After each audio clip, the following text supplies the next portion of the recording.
Hello friends, भाई बहन mummy blog में सभी का स्वागत करती हूँ। उम्मीद करती हूँ अच्छे हेल्थ में होगे और परिवार का ख्याल भी रखते होगे।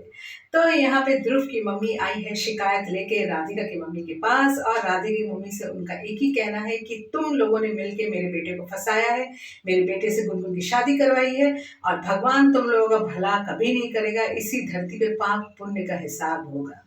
हाय हाय ध्रुव की मम्मी, आप ये सब जो बोल रहे हो, तो ये सब आप क्यों बोल रहे हो? आपका बेटा कोई दूध पीता बच्चा तो है नहीं। आपका बेटा अभी सनी देओल बन गया है। आप तो जानते नहीं हो, आपका बेटा अभी 2.5 किलो का हाथ लेके घूम रहा है, जैसे कि मैंने कल बताया। आप उसको सामने देखोगे ना गुनगुन को थप्पड़े मारते, तब आपको पता चलेगा आपका बेटा कितना बदल गया है, और वो अपने हिसाब से गुनगुन को हैंडल कर रहा है। यहाँ गुनगुन के घर में वो रह रहा है। अब गुनगुन उसकी हो या ना हो, पर फिलहाल वो तो गुनगुन के पास ही है और गुनगुन का होके ही है। और आपका बेटा आप ही का है, कहीं नहीं जाएगा। आप आराम से घर जाओ, आराम करो। आपका बेटा जब देखेगा ना गुनगुन समर समर की रट लगाई है और वो छोड़ नहीं रही है, वो रट मारना, वो अपने आप ही उसको छोड़ के चला आएगा। क्या करेगा? 3-4 और थप्पड़े मारेगा गुनगुन को, उसके बाद अपने घर लौट आएगा। पर यहाँ पे कब आएगा ये हम भी नहीं जानते भाई। मगर एक बात तो है, गुनगुन आपके बेटे के संग ज्यादा दिन नहीं रह पाएगी, क्योंकि वो आपके बेटे को पसंद ही नहीं करती, आपके बेटे के संग रहना ही नहीं चाहती। आप यहाँ पे जैसे चाहते हो कि ध्रुव गुनगुन को छोड़ दे, वहां गुनगुन भी चाहती है कि मुझे ध्रुव छोड़ दे। पर ये ध्रुव है कि मॉडर्न देवदास बन के ऐसा घूम रहा है, ऐसा घूम रहा है कि एकदम पूरा बावला हो चुका है।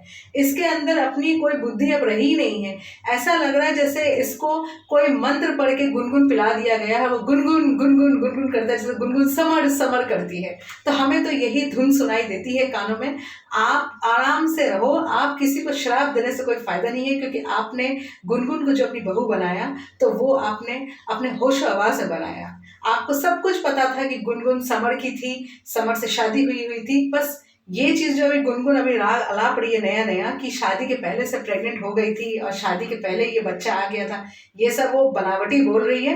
ऐसा कुछ पहले नहीं था, जो है बाद में ही हुआ है। ये जो 11 दिन का केस है जो समर के घर में थी, और कुछ भी नहीं है। अपने सर इस चीज को ढाक रही है।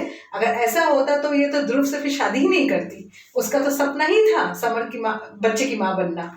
तो वो सपना तो उसका पूरा हुआ। अब कितना पूरा हो रहा है फ्रेंड्स, वो तो हमें भी दिख रहा है, क्योंकि बच्चा तो कहीं भी दिखता नहीं है पेट में। तो चलिए, मैं एक ही चीज ध्रुव की मम्मी को बोलना चाहूंगी कि आप बेफिक्र होके अपने घर जाओ। आपका बेटा आपके पास ही आएगा, आप टेंशन मत लो। और यहाँ पे श्राप दे के कोई फायदा है नहीं, क्योंकि ये सारा आप लोगों ने मिलके ही शादी करवाया है। सिर्फ राधिका की मम्मी के कहने पे तो आपने शादी नहीं करवाया। यहाँ आपका भी हाथ है शादी करवाने के लिए, क्योंकि आपके बेटे को गुनगुन पसंद थी, है कि नहीं? ये तो आप मानोगे ही। तो चलिए, इसको मेरा आज का ब्लॉग अच्छा लगा हो, प्लीज एक लाइक जरूर कीजिए। चैनल में है प्लीज सब्सक्राइब जरूर कीजिएगा। तब तक के लिए बाय बाय।